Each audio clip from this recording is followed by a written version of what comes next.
શહેરના માંજલપુર વિસ્તારમાં આવેલી કલ્યાણબાગ સોસાયટીના મકાનમાં બની રહેલ ડુપ્લિકેટ વિસ્કીની મિની ફેક્ટરી પોલીસે ઝડપી પાડી હતી। પ્રાપ્ત વિગત અનુસાર શહેરના માંજલપુર વિસ્તારમાં આવેલ A8 કલ્યાણબાગ સોસાયટીમાં રહેતા રાહુલ રમણભાઈ પટેલ પોતાના મકાનમાં ડુપ્લિકેટ વિદેશી દારૂ બનાવી રહ્યો હોવાની માહિતી શહેર પોલીસ તંત્રના સર્વેલન્સ સ્ક્વોડને મળી હતી। જે માહિતીના આધારે ગત સોમવારે રાત્રે પોલીસે માંજલપુર પોલીસની મદદ લઈ દરોડો પાડ્યો હતો। કલ્યાણબાગ સોસાયટીના મકાન નંબર 8માં રાહુલ પટેલ પોતાના સાગરીત શુકાભાઈ નામના શખ્સ સાથે મળીને ડુપ્લિકેટ દારૂ બનાવતો હતો।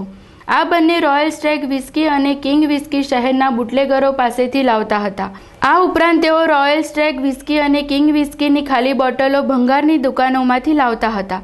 પોતાની ફેક્ટરીમાં વિદેશી દારૂની બોટલો લાવ્યા બાદ તેમાં પાણી, દેશી દારૂ, સ્પિરિટ, ફ્લેવર મિક્સ કરીને વિદેશી દારૂનો જથ્થો એક સ્ટીલના નળામાં બનાવતા હતા।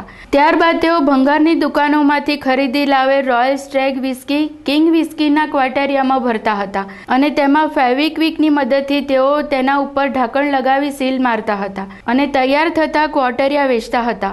રાહુલ પટેલે પોતાની ફેક્ટરીમાં તૈયાર કરવામાં આવતો ડુપ્લિકેટ વિદેશી દારૂની ડિલિવરી આપવા માટે એક કાર પણ રાખી હતી।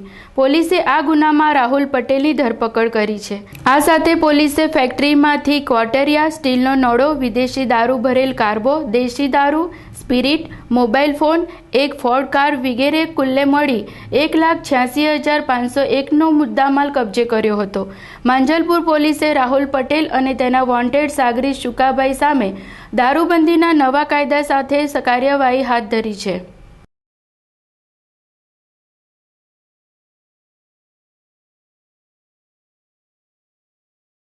ગઈકાલે માંજલપુર પોલીસ સ્ટેશનની હદમાં આવેલ કલ્યાણબાગ સોસાયટીના મકાન નંબર 8માં પોલીસ ઇન્સ્પેક્ટર શ્રી માંજલપુર તથા એમની ટીમ દ્વારા એક રેડ કરવામાં આવેલી।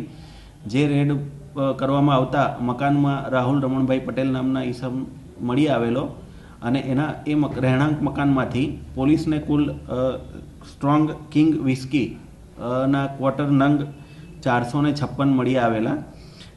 તે ઉપરાંત પોલીસને બીજી રોયલ સ્ટ્રોંગ વિસ્કીની 750 mlની કુલ 24 બોટલો તથા રોયલ સ્ટ્રોંગ 180 mlની બીજી 70 બોટલો મળી કુલ પોલીસને 1,86,504નો મુદ્દામાલ, જેમાં જે પકડવામાં આવેલ આરોપી રાહુલ એની એક ફોર્ડ ગાડી પણ કબજે કરવામાં આવી છે। સર્ચ દરમિયાન પોલીસને ત્યાંથી બીજી સાધન સામગ્રી જેવી કે સ્પિરિટ, પછી દેશી દારૂ તથા સ્ટીકર, લોગો, લેબલ્સ વગેરે મળી આવેલું અને એવું ફલિત થતું હતું કે આ જે ઈસમ છે રાહુલ એ ત્યાં રિફિલિંગનું કામ કરતો હતો। નાના ક્વાર્ટરની બોટલો લાવી અને એને પછી નવી જે અલગ અલગ બ્રાન્ડની બોટલ હોય એમાં રિફિલ કરતો હતો અને એને રિફિલ કરીને એને સીલબંધ પાછો કરતો હતો। આ રીતે કુલ 1,86,504નો મુદ્દામાલ, જેમાં દારૂની બોટલો તથા બીજી સાધન સામગ્રી નવી બોટલ રિફિલ કરવા માટેની એ મળી આવેલી છે।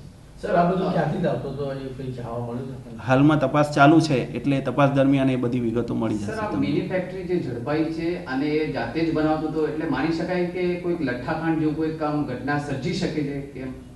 હાલના તબક્કે એવું કંઈ કહી ન શકાય, પરંતુ હાલના તબક્કે જે પ્રાથમિક જે સાધન સામગ્રી મળી છે એના પરથી એવું લાગે છે કે જે ડુપ્લિકેટ જે દારૂ એ ક્વાર્ટરો હતા એમાંથી એ બીજી જે ખાલી બોટલો હતો એમાં એ રિફિલ કરતો હતો। એમાં પછી આ જે સામગ્રી છે, દેશી દારૂ છે, સ્પિરિટ છે વગેરે વસ્તુઓ મિક્સ કરીને નવી બોટલો પેક કરતો હતો। આરોપી સાથે કોણ કોણ સંકળાયેલા છે એવું? એ હાલ સુધી કંઈ તપાસ ચાલી રહી છે, એટલે એમાં જણાવેલું નથી કે આરોપી હાલમાં એક જ પકડાયો છે। પ્રોહિબિશન સિવાય બીજો કોઈ ગુનો દાખલ થાય છે? ના, નથી કરવામાં આવ્યો। સર, આ જે વસ્તુ રાહુલ છે એ પહેલા કેવું ગુનામાં પકડાયેલો છે એવું કંઈ છે? ના, અગાઉ હાલ સુધી એવું રેકોર્ડ પર નથી આવ્યું। અને કેવી રીતે આ સપ્લાય કરતો હતો, આપણા કસ્ટમરને કેવી રીતે બોલાવતો હતો? એ હજી તપાસ ચાલુ છે।